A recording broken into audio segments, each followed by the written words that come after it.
புனைவில்லாதருடைய கொல்லார் இணை மலரு நல்லார் புனைவரி என்னை நினைந்து அடிமை கொண்டு என் இடர்களெடுத்து தன்னை நினையத் தருகின்றான் புன்னை வரசு மகள் சோலை வியன்னாரது கண்ணரசு மகிழத்தி முகத்தான் மண்ணுலகத்தி மிக்கிறவி மாசர எண்ணிய பொருளலாம் எளிதில் முற்றுறக் கண்ணுதல் உடையதோ கழிற்று மாமுகப் பண்ணவன் மலரடி பணிந்து போற்றுவாம். கரையுலாம் கடலில் போலி சங்கம் வள்ளி திவன் திரையுலாங்கடி புகழும் திருவான்மியூர் உரையுலாம் பொருளாய் உலகாளுடைய சோழி பரையுலாமடமாதுடனாய மாண்பதே. உலகலாம் உணர்ந்து ஓதற்கு அறியவன் நிலவுலாவிய நீர்மலி ஒழியன் அலையில் சோதியன் அம்பலத்து ஆடுவான் மலர் சிலம்படி வாழ்த்தி வணங்குவாம். சிற்றம்பலம். அரஹர நம பார்வதி பதையே அரஹர மகாதேவா. இந்த திவ்யமான சேத்திரத்தின் கண்ணே திருக்கோயில் கொண்டு எழுந்தருளி நமக்கு நல்வாழ்க்கை தந்தருளும் ஸ்ரீ திருபுர சுந்தரி அம்பாள் சமேத நந்தீஸ்வர பெருமானுடைய பொன்னார் திருவடிகளை அடியேன் வணங்கிக் கொண்டு இந்த சன்னதியின் கண்ணே திருவீச்சு எழுந்தருளி நமக்கு ஞான அனுகிரகம் செய்யக்கூடிய ஸ்ரீ சக்கரையம்மா திருவடிகளை வணங்கிக் கொண்டு சிவபுராணம் கேட்டல் என்கின்ற ஞான வழியை செய்வதற்காக இங்கே குடியிருக்கக்கூடிய அடியார்கள் மக்கள் தாய்மார்கள் பெரியவர்கள் அனைவருக்கும் என்னுடைய பணிவான வணக்கங்களை தெரிவித்துக் கொள்கிறேன். கந்தபுராணம் என்கின்ற இந்த தெய்வ திருக்காப்பியத்தினை நாம் சில மாதங்களாக சிந்தனை செய்து கொண்டிருக்கிறோம். அதிலே நாம் இப்பொழுது உற்பத்தி காண்டம் என்கின்ற முதற் காண்டத்திலே மேருப்படலம் என்கின்ற 3வது படலத்தை சிந்தனை செய்கிறோம். இது காரணம் இப்பொழுதுதான் இந்த நூல் துவங்கி இருக்கிறது. அதில் 2 படலங்களை நாம் நிறைவு செய்து இப்போ 3வது படலத்தில் கிட்டத்தட்ட ஒரு பாதி படலத்தை நிறைவு செய்துவிட்டு இதனுடைய மிகுந்து இருக்கக்கூடிய எஞ்சி இருக்கக்கூடிய பகுதியை காணப்படும்.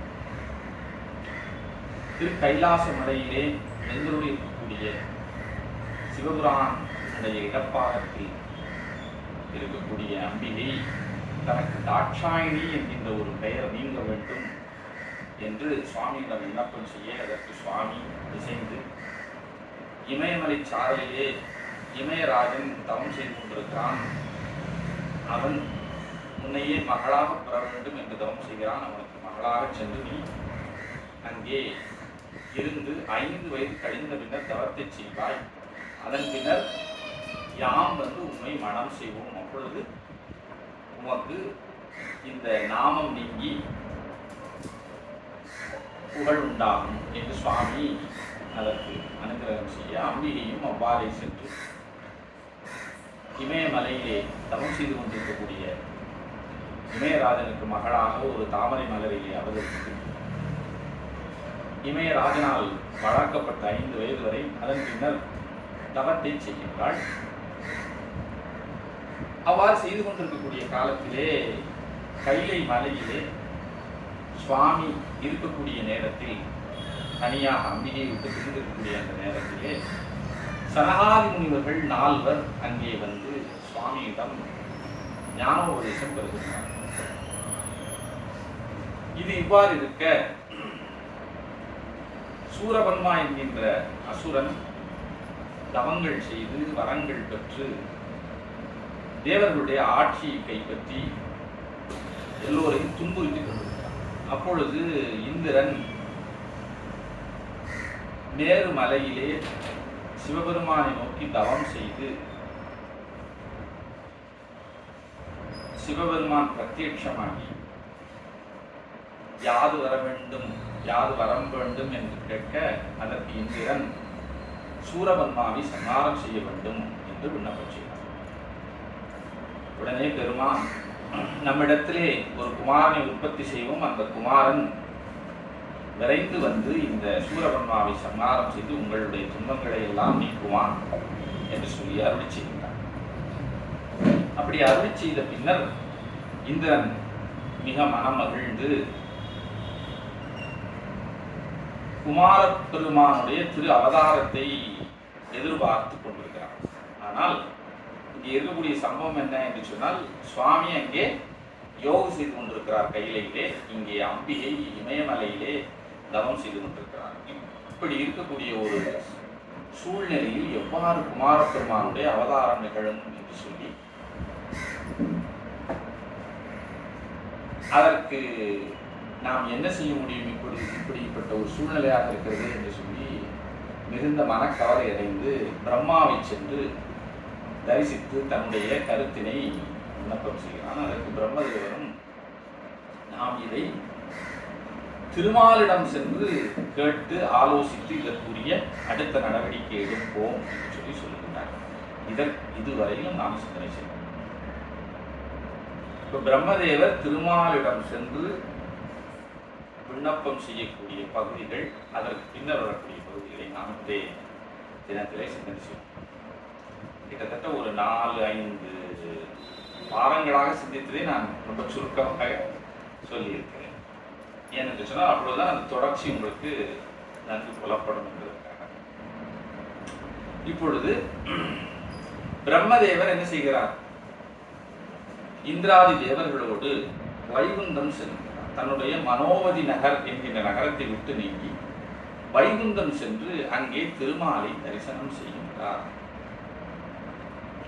புல்லை மாமுடி கொண்டவன் அத்துணை அல்லி மாமலர் அண்ணலை நோக்கூறி ஒல்லும் நின் விதி ஊரிலதாகியே செல்லுகின்ற கொல் என்றதும் செப்புவான். வைகுந்தத்திலே பாம்பனையிலே இருக்கக்கூடிய அந்த மகாவிஷ்ணுவை தரிசித்து நிற்கிறார் பிரம்மதேவர். அவருக்கு ஒரு பீடத்தை கொடுத்து திருமால் அமர வைத்து கேட்கிறார். என்ன கேட்கிறார்? ஒல்லும் நின் விதி ஊரிலதாகியே செல்லுகின்றவள், உன்னுடைய தொழில் எந்த குறைபாடும் இல்லாமல் நடைபெறுகிறதா அப்படின்னு கேட்கிறார். அதாவது வீட்டில் நம்ம வீட்டுக்கு யாராவது வந்திருந்தாங்கன்னா எப்படி இருக்கீங்க, நல்லா இருக்கீங்களா, எப்படி வேலையெல்லாம் எப்படி போயிட்டு இருக்கு, எல்லாரும் வீட்டில் சுத்தமா அப்படின்னு கேட்போம் இல்லையா? அது போல இங்கே முதல்ல என்ன கேட்கிறார் மகாவிஷ்ணு? உன்னுடைய தொழில் எந்த விதமான ஊறு என்று சொன்னால் தொந்தரவு, இடையூறு, இந்த இடையூறு எதுவுமே இல்லாமல் நடைபெறுகின்றதா என்று கேட்கலும் செப்புவான். பிரம்மதேவர் சொல்லுகின்றார். அவர் என்ன சொல்லுகிறார் என்று சொன்னால், இப்ப இதுல நிறைய செய்யுள் இருக்கு. இதுகாரம் என்ன நடந்ததோ அதை சொல்லுகிறார். அதுல நம்ம முக்கியமாக நாம் தெரிந்து கொள்ள வேண்டிய விஷயத்தை நான் சொல்லுகிறேன் சுருக்கமாக. ஏன்னா நிறைய செய்யுள் இருக்கிறதுனால அந்த செய்யுளை எல்லாம் சுருக்கி நான் உங்களுக்கு வசன நடையிலே சொல்லிவிடுகிறேன். அதற்கு பின்னால் இருக்கக்கூடிய பகுதிகளை நாம் செய்யுள் வழியாக பார்க்கலாம். முன்னொரு காலத்திலே பிரம்மதேவர் இவ்வாறு சொல்லுகிறார். முன்னொரு காலத்திலே நான் படைப்பு தொழிலை தொடங்கும் பொழுது நான் இந்த சனகாதி முனிவர்கள் 4 உற்பத்தி செய்தேன். என்னுடைய மனத்திலே உற்பத்தி செய்தேன். அதை மானச புத்திரர்கள் என்று சொல்லுவார். அப்படி எனது மானச புத்திரர்களாகிய இந்த சனக ரிஷிகள் 4 உற்பத்தி ஆனவுடன்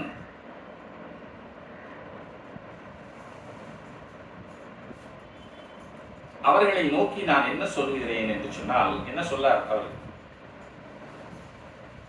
இப்பெருந்தொழில் ஆற்றி ஈண்டு உறுதிர் என்ன, நீங்கள் என்னோடு சேர்ந்து இந்த படைப்பு தொழிலை செய்யுங்கள் என்று சொல்லி கேட்டுக்கொண்டேன். அப்பொழுது அதற்கு அவர்கள் என்ன பதில் சொன்னார்கள் தெரியுமா?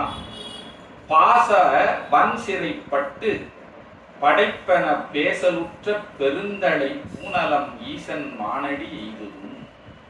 அவர்கள் அதற்கு என்ன பதில் சொன்னார்கள் என்று சொன்னால், நாங்கள் ஆசை வலையிலே பட்டு இந்த படைப்பு தொழிலாகிய தொழிலை செய்ய மாட்டோம்.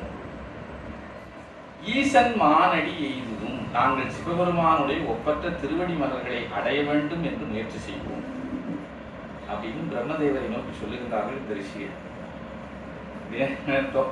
பிரம்மதேவரையே அவர்கள் என்ன செய்து விட்டார்கள், உள்ளே பாச வலையில் நீங்க அகப்பட்டு இருக்கீங்க, அதனால நீங்க வேற வழி இல்லாம இந்த தொழிலை செய்துட்டு இருக்கிறீங்க, இந்த சிறு தொழிலை நாங்கள் செய்ய மாட்டோம் என்று சொல்லி படைப்பு தொழிலை செய்ய மாட்டேன் என்று சொன்னாங்க. எப்படி இருக்கு பாருங்க. இது எப்படின்னா, நாளைய தேதியில இருந்து நீங்க வந்து டெபுட்டி பிரைம் மினிஸ்டர்ங்கிற போஸ்ட் எடுத்துக்கோங்க, இந்த நாட்டை ஆளுங்கள்னு ஒருத்தர் கொடுத்தா நாம வந்து இல்லை இல்லை நான் இந்த நாட்டை எல்லாம் ஆள மாட்டேன், நான் தவம் செய்து இறைவனை அடைய போகிறேன்னு ஒரு சொன்னா எப்படி, அது போல தான் இங்கே சொல்லு. படைப்பு கடவுளாகிய பிரம்மதேவர் தனக்கு உதவியாக இருக்கும்படித்தான் இவர்களை படைக்கிறார்.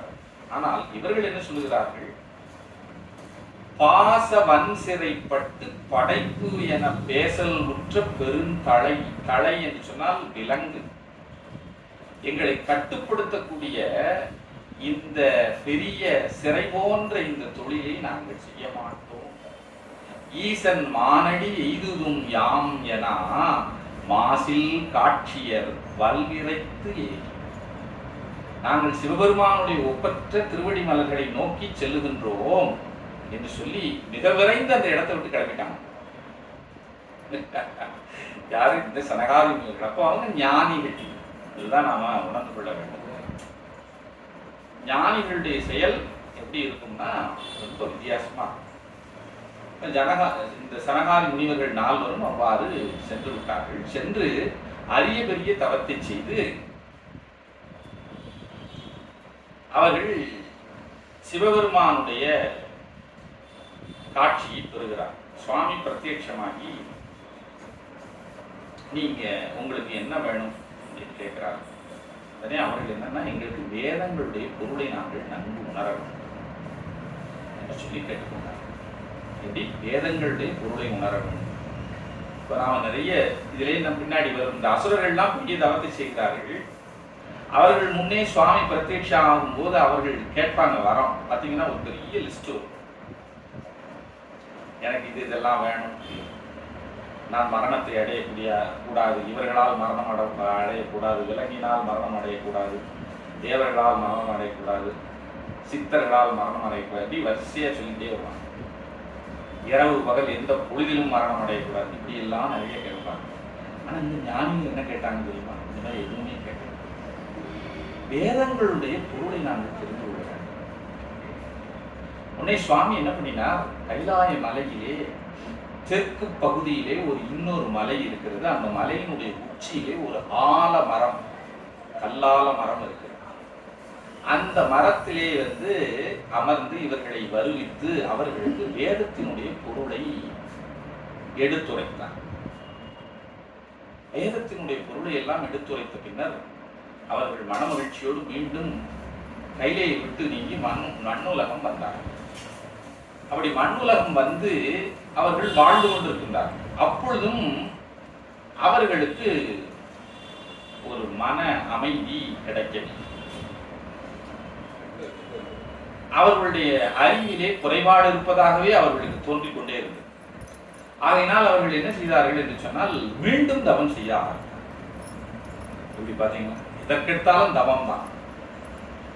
உடனே மீண்டும் தவம் செய்ய ஆரம்பித்தார்கள்.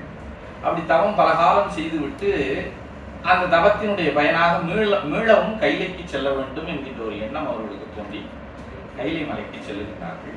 சென்று அங்கே மறுபடியும் பரமேஸ்வரனிடம் யாசிக்கின்றார். சுவாமி, அமைந்திலது அறிவு. இதைத்தான் நம்ம அந்த கடந்த பகுதியிலே சிந்தனை செய்தோம்.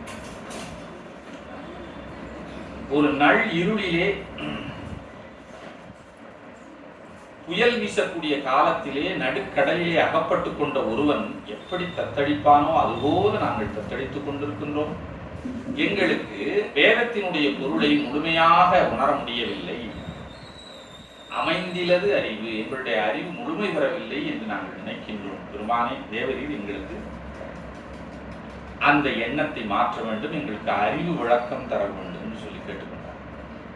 அப்பொழுது மீளவும் சுவாமி அவர்களை தக்க ஆசனத்தில் இருத்தி தாம் அவர்களுக்கு ஆச்சாரியனாக இருந்து என்ன செய்கின்றார், ஆகமங்கள்ல இருந்து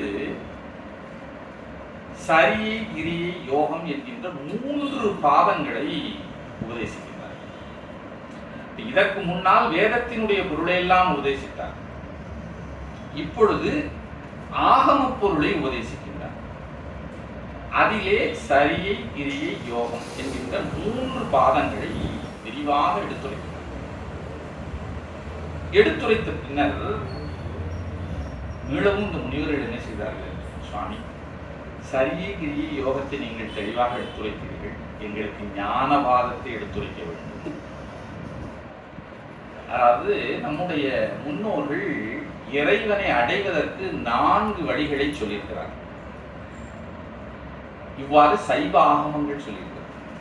சிவாகமம், சிவாகமங்கள் எல்லாம் இப்பொழுது அதை யார் பேணி எப்படி காக்கிறார்கள் தெரியல, சிவபெருமானுக்கு தான் தெரியும்.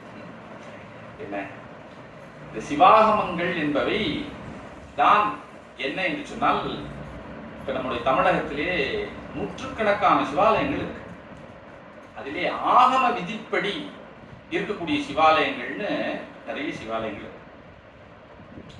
அந்த சிவாலயங்கள்ல தான் துஜஸ்தம்பம், பலிபீடம், நந்தியன் பெருமான், மகாமண்டபம், அர்த்த மண்டபம், கற்ப கிரகம் இப்படி எல்லாம் அமைப்பு இருக்கும். ஒரு குறிப்பிட்ட விதிப்படி அந்த ஆலயங்கள் நிர்மாணிக்கப்பட்டிருக்கும். அந்த விதி எங்கிருந்து வருகிறது என்று சொன்னால் சிவாகமங்கள்ல இருந்து தான் வருகிறது. அதாவது கவர்னிங் ஸ்டாண்டர்ட் இப்ப என்ஜினியரிங்ல சொல்லுவாங்க. அதாவது எந்த ஒரு பொருளை உற்பத்தி செய்தாலும் அதற்கு ஒரு ஸ்டாண்டர்ட்னு ஒன்று. இப்ப நம்ம ஒரு இந்திய தேசத்திலே ஒருவருக்கு தண்டனை கொடுக்குறாங்கன்னு வைத்துக் கொள்ளுங்க. அதற்கு ஒரு இந்தியன் பீனல் கோட், ஒரு சட்டம், ஒரு நூல், அந்த நூலிலே இந்த செக்ஷன்ல இந்த கிளாஸ்ல இப்படி இருக்கு, அதன் பிரகாரம் இவர் தவறு செய்திருக்கிறார் என்பது நிரூபணமாகிறது அப்படின்னு சொல்லுவாங்க. அதைத்தான் கவர்னிங் ஸ்டாண்டர்ட் அப்படின்னு சொல்லுவாங்க. அதுபோல ஆலயங்களுக்கு ஒரு கவர்னிங் ஸ்டாண்டர்ட் இருக்கு. அந்த ஸ்டாண்டர்ட் தான் சிவாகமங்கள் என்று சொல்லி நம்முடைய முன்னோர்கள் சொல்லியிருக்காங்க. 28 சிவாகமங்கள் இருப்பதாக சொல்லுகின்றார். அதற்கு மேற்பட்ட சிவாகமங்களும் இருக்கின்றன. எண்ணில் ஆகமம் இயம்பிய இறைவர் தாம் விரும்பும் உண்மையாவது பூசனை என்று சொல்லி இந்த வரி பெரிய புராணத்திலே ஆசிரியர் சேக்கடார் சொல்லுகிறார். ஆகமங்கள் எண்ணில்லாதவைன்னு சொல்லுகிறார்.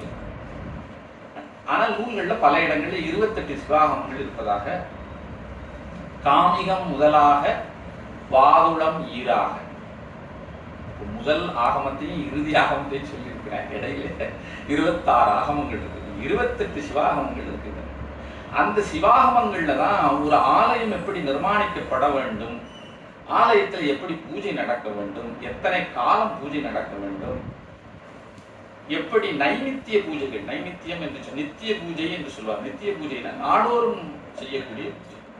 நைமித்தியம் என்பது திருவிழா காலங்களில் நடக்கக்கூடிய பூஜை, அது எப்படி நடத்தப்பட வேண்டும். இவையெல்லாம் கொடியேற்றுகிறார்கள் இல்லையா, கொடியேற்றுதலில் ஆரம்பித்து ஒவ்வொரு நாளும் ஒவ்வொரு உற்சவம் நடக்கிறது. இவையெல்லாம் சிவாகமங்களிலே சொல்லப்பட்டது. அந்த விதிப்படிதான் சிவாச்சாரியார்கள் செய்து கொண்டிருக்கிறார். இந்த சிவாகமங்கள் நம்முடைய நூல்களில் சொல்லி, இந்த சிவாகமங்கள் எல்லாம் சிவபெருமானாலே அருளி செய்யப்பட்டவை என்றுதான் சொல்றோம். வேதங்களிலே இந்த கோயில்கள் செய்வதற்குரிய எந்த விதிகளும் கிடையாது. சிவபூஜைக்குரிய விதிகளும் வேதங்களில் சொல்லப்பட்டிருக்காங்க. வேதங்களிலே ஆனால் சிவபூஜை செய்யும் பொழுது வேத மந்திரங்களாலே அவருக்கு உபசாரம் செய்ய வேண்டும் என்று சொல்லப்பட்டிருக்கு. இப்ப தேவாரத்தினால உபசாரம் செய்கின்றோம், தேவாரங்கள் பாடுகிறோம், 12 திருமுறைகள் பாடுகிறோம். ஆனால் திருமுறைகளிலே ஆலயத்தில் எப்படி பூஜை செய்ய வேண்டும் என்கின்ற விதி சொல்லப்படவில்லை. அதுபோலத்தான் வேதங்களிலும் என்ன சொல்லப்படவில்லை என்று சொன்னால், பூஜை எப்படி செய்ய வேண்டும் என்கின்ற விதிகள் கிடையாது. ஆனால் ஆகமங்கள் அதை சொல்லுகின்றன. ஆக வேதம் ஒன்று, ஆகமம் இன்னொன்று. முதல்ல வேதங்களுடைய பொருளையெல்லாம் எடுத்துரைக்கின்றார். பின்னர் ஆகமத்திலே தான் இந்த சரியை கிரியை யோகம் என்கின்ற 4 வகையான நெறிமுறைகளை பற்றி பேசப்படுகிறது. அந்த நெறிமுறைகளை கடைபிடித்தால் நாம் இறைவனை சென்று அடையலாம். அதில் ஒன்று சரியை, இன்னொன்று அதற்கு அடுத்த நிலை கிரியை, அதற்கு அடுத்த நிலை யோகம், அதற்கு அடுத்த நிலை ஞானம். ஆக இந்த 4 வகையான பாதங்கள் என்று சொல்றார். பாதங்கள் என்று சொன்னால் வழிமுறை, நெறிமுறை. அதிலே சுவாமி சரியை கிரியை யோகத்தை எடுத்துரைக்கின்றார். பின்னர் ஞானவாதம் எஞ்சி நிற்கின்றது. ஆனால் இந்த ஞானிகள் இருக்கிறார்கள் இல்லையா, அவர்களெல்லாம் அவர்களுக்கு அறிவு பசி ரொம்ப அதிகம். ஒரு விஷயத்தை சொன்ன உடனே ரொம்ப அருமையா இருந்தது, நீங்க இதை பற்றி இன்னும் கொஞ்சம் சொன்னா நல்லா இருக்கும். ஞானிகள், அவர்கள் தான் ஞானிகள். உடனே சுவாமியிடம் போய் சுவாமிகிட்ட என்ன கேட்கிறாங்க, சுவாமி இவ்வளவு தூரம் நீங்க சரியகிரி யோகத்தை எல்லாம் எடுத்துரைத்தீர்கள், ஞானத்தையும் எங்களுக்கு எடுத்துரைக்க வேண்டும்னு சொன்னோடனே சுவாமி என்ன செய்கிறார், ஞானவாத பொருளானது சொல்லினாலே கூறப்படுவதற்கு அது சொல் கடந்த நிலையிலே இருக்கிறது. இதையெல்லாம் நாம் எப்படி புரிந்து கொள்வது? ரொம்ப கடினமான விஷயங்கள். அந்த ஞான விஷயத்தை நான் மௌனமாக உங்களுக்கு உபதேசிக்கிறேன் என்று சொல்லி தட்சிணாமூர்த்தி வடிவம் கொண்டு அவர்களுக்கு சின்முத்திரை காட்டினார். அப்படி காட்டி அவர் யாதும் பேசாமல் யோகு செய்து கொண்டிருந்தார். அதை பார்த்து அதை கண்ணுற்ற இந்த சனகாதி முனிவர்கள் 4 ஞானவாதத்தை உணர்ந்தனர். தான் மிகப்பெரிய விஷயம். பாருங்க, நாம் திறந்தவரும் தட்சிணாமூர்த்தியை பார்ப்போம், அவர் கையில சின்முத்திரை இருக்கும், நமக்கு ஞானவாதம் வழங்குமா? வழங்காது. ஏனென்று சொன்னால் உண்மையிலே ஞானம் இருப்பவர்களுக்கு தான் இருக்கிறாங்க. அதுக்காக நாம ரொம்ப தாழ்வு மனப்பான்மையோட இனிமே கோயிலுக்கு போயிடக்கூடாது, நினைக்கக்கூடாது. அதற்காகத்தான் சரியகிரிய யோகம் எல்லாம் இருக்கு. இந்த 3 பாதங்களை கடந்து பின்னால் தான் ஞானவாதம். அப்படி சுவாமி சின்முத்திரை காட்டி இருந்த பொழுது இந்த 4 பெருமக்கள் இருக்கிறார்கள் இல்லையா, சனகர், சனந்தனர், சனாதன, சனத்குமாரர், இந்த 4 ரிஷிகளும் சித்திரத்திலே எழுதிய ஒரு பாவையை போல அசைவற்று அவர்களும் யோகத்திலே ஆழ்ந்தார். அப்படியே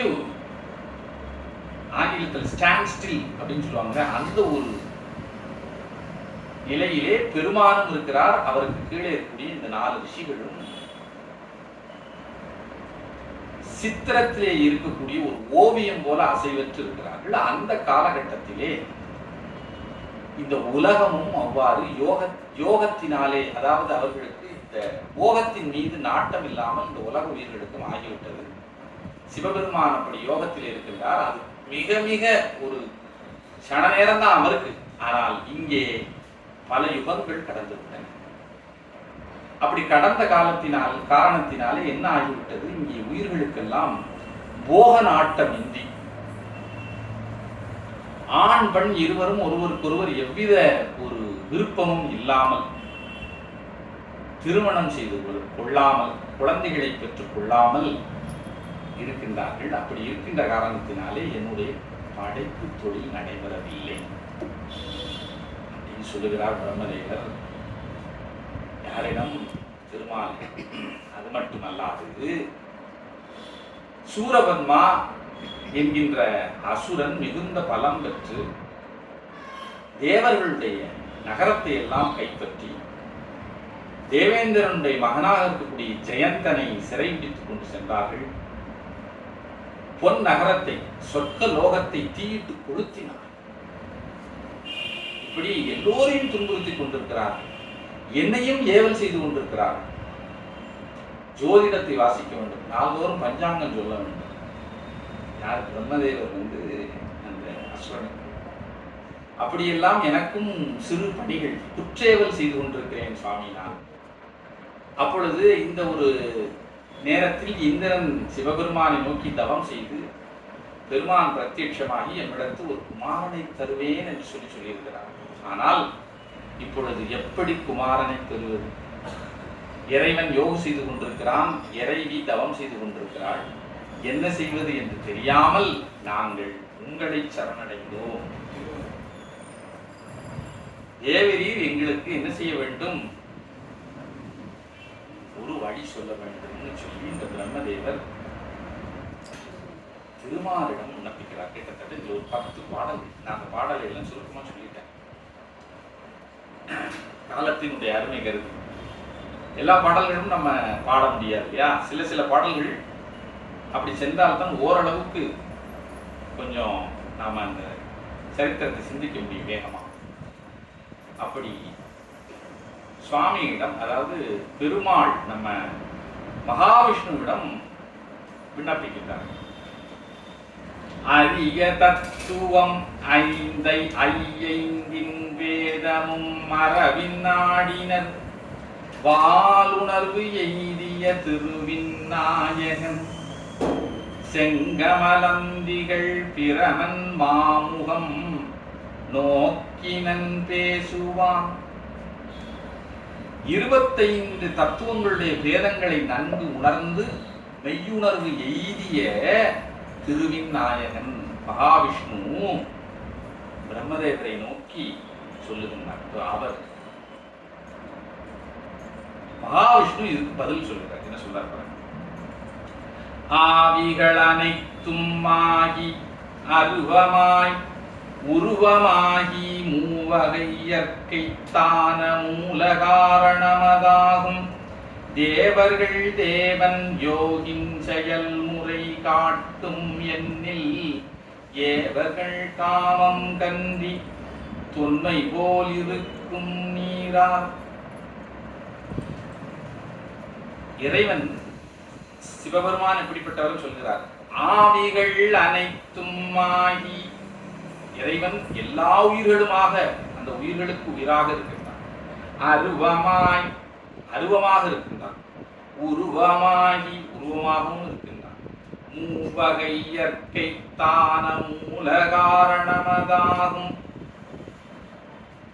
படைத்தல், காத்தல், அழித்தல் என்கின்ற 3 வகை தொழிலுக்கு மூல காரணமாக இருக்கின்ற பெருமான் தேவர்கள் தேவன், தேவர்களுக்கெல்லாம் தேவனாக இருக்கக்கூடிய பெருமான் யோகின் செயல்முறை காட்டும் எண்ணில்.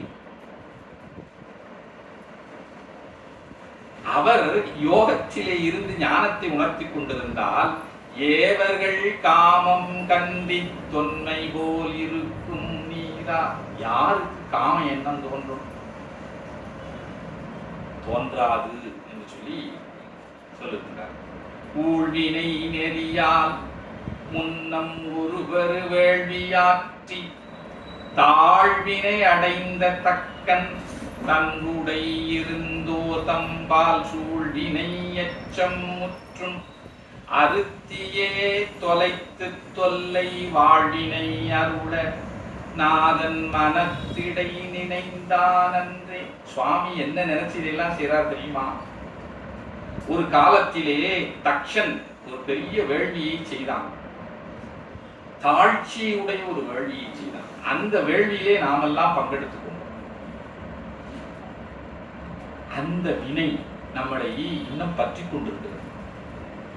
அந்த வினையை, அதனுடைய பலனை அறுத்தி நமக்கு எப்படியாவது ஊட்டித்தான் அதன் பின்னர் அந்த பாவத்தை தொலைத்து தொல்லை வாழ்வினை அருள நாம் மீண்டும் பழையபடி நல்ல முறையில வாழுவதற்காக சுவாமி மனசுல நினைச்சிருக்கிறார். அப்படின்னா அர்த்தம், நாம அனுபவிக்க வேண்டிய கஷ்டங்களை எல்லாம் நாம் அனுபவித்த பின்னர் தான் நமக்கு பழைய வாழ்க்கை கிடைக்கும் அப்படின்னு சுவாமி நினைச்சுதான் யோகத்தில் இருக்காருப்பா.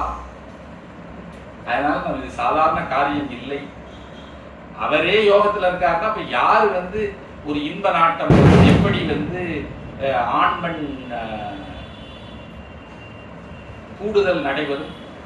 எதுவுமே நடைபெறாது. இதெல்லாம் எதனாலன்னா நாம செஞ்ச பாவம்னு சொல்றாரு. சூரனும் மௌனக்கு ஆற்றல் புரிந்ததும் சுரர்கள் யாரும் சார்வரும் திறத்தால் ஈசன் தவத்தவருக்கு உணர்வு காட்டி ஆறுயிர் எவைக்கும் இன்னல் ஆக்கியவாறும் தூக்கில் பேரருள் முறையே அன்றி பிரிதொரு செயலுமன்றால். மறுபடியும் அதே விஷயத்தை தான் சொல்கிறார். இந்த சூரர்கள்லாம் எப்படி பலம் அடைந்தார்கள்? நாம் செய்த பாவம். ரொம்ப முக்கியமான ஒரு விஷயம். இறைவன் செய்யக்கூடிய ஒவ்வொரு செயலுக்கும் காரணம் இருக்கிறது. அசுரர் இதை நம்முடைய புராணங்கள்ல நம்ம நிறைய தெளிவா பார்க்கிறோம். தேவர்கள் நல்லவர்கள், இப்படித்தான் பொதுவாக சொல்லப்படுது இல்லையா? அசுரர்கள் கொடியவர்கள் இதுதான் சொல்லப்படுது. ஆனால் அசுரர்கள் மிகுந்த பலம் பெற்று இந்த தேவர்களை என்ன செய்கிறார்கள்? ஜெயிக்கிறார்கள். அது ஏன் நடக்குது? ஒரு சாதாரணமான கேள்வி. கொடியவர்கள் பலம் பெற்று ஏன் நல்லவர்களை இவ்வாறு துன்புறுத்த வேண்டும்? நல்லவர்களும் பாவம் செய்தாங்க. அதைத்தான் நீங்க திருமால் சொல்லுங்க. சூரனும் அவுணர்க்கு ஆற்றல் புரிந்ததும், சூரர்களுக்கு இவ்வளவு வலிமையை கொடுத்தார் கடவுள். அதுவும் எதனாலன்னா நாம் செய்த பாவத்தால். இப்பொழுது இந்த ஞானிகளுக்கு யோகத்திலே இருந்து அவர்களுக்கு ஞானத்தை அறிவித்துக் கொண்டிருக்கிறாரே, அதுவும் எதனாலன்னா நாம் செய்த பாவத்தாலும் சொல்றார். இது ரொம்ப, இந்த பகுதி ரொம்ப முக்கியமா நம்ம பார்க்கணும். என்ன என்று சொன்னால், ஞானிகள் ஞானத்தை விரும்புகிறார்கள். அதுவும் சாதாரணப்பட்ட மனிதர்களுக்கு நல்லது கிடையாது. நம்ம ஊர்ல பாத்தீங்கன்னா நிறைய பேர் சொல்லுவாங்க, எப்பா இவன் நிறைய ஊதி புதுசுதான், சரியா படலப்பா, நாளைக்கு நாம கல்யாணம் பண்ண மாட்டேன்னு சொல்லிட்டு போயிட்டான்னா நாசமா போய் முடுவோமே அப்படின்னு சொல்லுவாங்க. ஆனால் ஒரு ஊதி பூசி ஒரு ருத்ராட்சங்கள்லாம் அணிந்து எனக்கு துறவு வேண்டும்னு சொல்லி போகிறான் என்று சொன்னால் அது மிக சால சிறந்த விஷயம். ஆனா தாய் தந்தையர்கள் விரும்புவதில்லை இல்லையா? ஏன் அப்படின்னா ஞானத்தை யாரும் விரும்பல. சாதாரண மக்களிடம் ஞான நாட்டம் இருக்காது. அதுதான் திருமாலிங்கி சொல்லுகிறார். என்ன சொல்றார்? இந்த ஞானிகளுக்கெல்லாம் இவர் உட்கார்ந்து யோகத்துல இருந்து அருள் பண்ணிட்டு இருக்காரு. இது எதனால? நாம் செய்த பாவத்தால் அப்படின்னு சொல்கிறார். அது ரொம்ப அருமையாக நீ சொல்கிறார். சாவரும் திறத்தால் ஈசன் தவத்தவர்க்கு உணர்வு காட்டி ஆறுயிர் அவைக்கும் இன்னல் ஆக்கியவாறு. அந்த ஞானிகளுக்கு ஞானத்தை ஊட்டுவதும் அவுணர்களுக்கு ஆற்றலை வலிமையை உண்டு பண்ணுவதும் எதற்காக என்று சொன்னால், ஆறுயிர் எவைக்கும் இன்னல் ஆக்கியவாறு. இந்த உலகத்தில் வாழக்கூடிய உயிர்களுக்கெல்லாம் துன்பத்தை தர வேண்டும் என்பதற்காகத்தான் இறைவன் என்ன செய்கின்றான்? இவ்வாறு செய்கின்றான். பேரருள் முறையே அன்றி பிரிதொரு செயலும் என்றான். இதெல்லாம் பெருமானுடைய அருள்பா. வேற ஒன்னும் இதை பத்தி நம்ம பேசவே முடியாது. இது அவனுடைய அருள், அவ்வளவுதான். அருள்னா அது என்ன செய்யும்? சில சமயம் கண்டி சொல்றேன். முனிவருக்கு உணர்வு காட்டும் மோனத்தை முதல்வன் நீங்கி பனிவரை அணங்கை மேவில் படைப்பயன் முற்றும் அந்நாக்கு இனி ஒரு குமரன் தோன்றில் சூர்கிழை அனைத்தும் கொன்றும் துணியுறும் உலகம் எல்லாம் தொன்மை போல் உய்யும் மாதோ. இந்த உலகத்தில் இருக்கக்கூடிய மக்கள் எல்லாம் இனி சந்தோஷமா வாழணும்னா அதுக்கு வழி என்ன? முதல்ல இந்த ஞானிகளுக்கு இவர் எடுக்கிற அந்த சப்ஜெக்ட் பாடத்தை நிறுத்தணும்பா. அதை சொல்றது இவர் பாட்டுல உட்கார்ந்துட்டு அமைதியா இருக்கிறார் பாருங்க, அதை நிறுத்தணும். முனிவருக்கு உணர்வு காட்டும் மோனத்தை முதல்வன் நீங்கி அவன் அந்த மோனத்திலிருந்து நீங்க வேண்டும். தேவையில்லாத சப்ஜெக்ட் எல்லாம் எடுத்துட்டு இருக்காரு, அதை முதல்ல நிறுத்தணும். அது முதல்ல சொல்லுகிறார். பனிவரை அணங்கை மேவில். அதுக்கப்புறம் இமயத்தில் இருக்கக்கூடிய அந்த பார்வதி தேவியை இறைவன் திருமணம் செய்து கொள்ள வேண்டும். அப்படி செய்து கொண்டால் என்ன ஆகும்? படைப்பயன் முற்றும் அன்னார்க்கு நம்ம அதாவது நமக்கு அது நடந்துருச்சுன்னு சொன்னா நமக்கு எல்லாமே நடந்துவிடும். படைத்த தொழிலினுடைய பயனே அங்கே கிட்டிவிடும். படைப்பயன் முற்றும் அன்னார்க்கு இனி ஒரு குமரன் தோன்றி. அப்படி அவர்கள் திருமணம் செய்த பின்னர் அவர்களுக்கு குமார கடவுள் தோன்றினால் சூர்கிழை அனைத்தும் ஒன்றும், சூரர்களெல்லாம் அடிவார்கள். துணியுறும் உலகம் எல்லாம், இந்த உலகமெல்லாம் மிக்க மகிழ்ச்சியை அடையும். தொன்மை போல் உய்யுமாதே மாதோ. மறுபடியும் பழமையிலே எப்படி சந்தோஷமாக கணவனும் மனைவியுமாக, காதலனும் காதலியுமாக, கிழவனும் கிழத்தியுமாக எப்படி ஒன்று கூடி உள்ளம் கலந்து இந்த மக்கள் சந்தோஷமா வாழ்ந்தார்களோ அந்த வாழ்வும் மீளவும் கிடைக்கும் அப்படின்னு சொல்லுகிறார். அத்திரம் முற்றும் மாறு ஒன்று அறைகுவன். இப்படி நடக்கிறதுக்கு நான் ஒரு விஷயத்தை சொல்லுகிறேன். அகிலந்தன்னில் எத்திரத்தவரும் மால் கொள்ள எய்திடும் காமன் தன்னை உய்த்திடின் முனிவர் தங்கட்கு உணர்வு செய்மோனம் நீங்கி சக்தியை மணந்து சேயை தந்திடும் எந்தை என்றான். இதற்கு ஒரே ஒரு வழிதான். இந்த உலகத்திலே எப்பேற்பட்டவர்களும் பெண்ணை பார்த்து மயங்கக்கூடிய ஒரு தந்திரத்தை செய்ய வல்லவன் காமதேவன். அவனை அனுப்பி முதல்ல என்ன செய்ய வேண்டும்? இந்த ஞானிகளுக்கு இவர் எடுத்துக்கொண்டிருக்கிறாரே இந்த உபதேசம், இந்த பாடம், அதற்கு இடையூறு செய்து அவருடைய மோனத்தை கலைக்க வேண்டும். மோன நிலையிலே அவர் செய்து கொண்டிருக்கக்கூடிய ஞான உபதேசத்தை என்ன செய்ய வேண்டும்? நிறுத்த வேண்டும். அப்படி செய்தால் அவர் மோனம் நீங்கி சக்தியை மணந்து பார்வதியை திருமணம் செய்து சேயை தந்திடும் மாறக்கடவுளை நமக்கு தருவார் அப்படின்னு சொல்லுகிறார். இது திருமால் பிரம்மதேவரை நோக்கி சொல்லுகிறார். பதும பீடிகையோன் அன்ன பரிசு தேர்ந்து உவகை எய்தி. பதும பீடிகையோன் தாமரை மலரை ஆசனமாக கொண்டிருக்கக்கூடிய பிரம்மதேவர் அவர் சொன்னதை ஆராய்ந்து மிகுந்த மகிழ்ச்சி அடைந்தார். இது செயல் முறையே எந்தாய் ஏற்றன புகன்றாய். எனது தந்தையே, இதுதான் செய்ய தகுந்தது, அருமையாக சொன்னீங்க, அற்புதம்.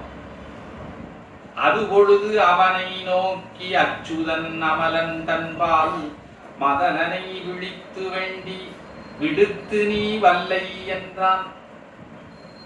அச்சுதனாக கூடிய மகாவிஷ்ணு, இப்பொழுதே நீ காமனை வரவழைத்து அவனுக்கு இவ்வாறு கட்டளையிடுவாயாக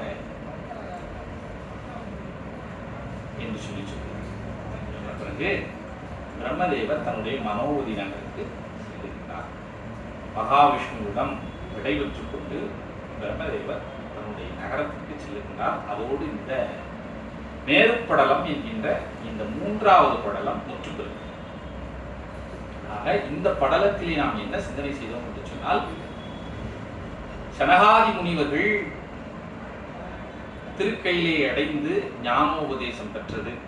இந்திரன் இறைவனை வேண்டி தவம் செய்து இறைவனுடைய காட்சி பெற்று குமாரக்கடவுள் அவதாரம் செய்து சூரனை அழிப்பான் என்கின்ற வரத்தை பெற்றது.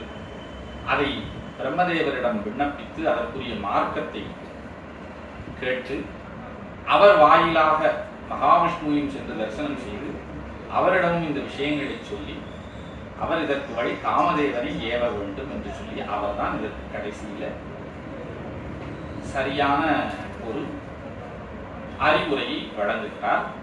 அதன் பின்னர் என்ன நடக்கிறது என்பதுதான் அடுத்த படம். இந்த படலம் காமதகன படலம், முக்கியமான ஒரு படலம். இது முழுக்க முழுக்க காமதேவனை சிவபெருமான் தகனம் செய்கின்றார். தகனம் என்று சொன்னால் எரித்தல், எரித்து சாம்பராக்குகிறார். அந்த பகுதி தான் இந்த முழுக்க முழுக்க இந்த படலத்திலே பேசப்படுகிறது. காமதகன படலம் பகுதி. இதுல கிட்டத்தட்ட ஒரு 100 செய்யுள் இல்லை, பார்த்துக்கணும், ஒரு 90 செய்யுள் இருக்கும் என்று நினைக்கின்றேன். இது ஒரு சிறந்த ஒரு பெரிய படலம் தான்.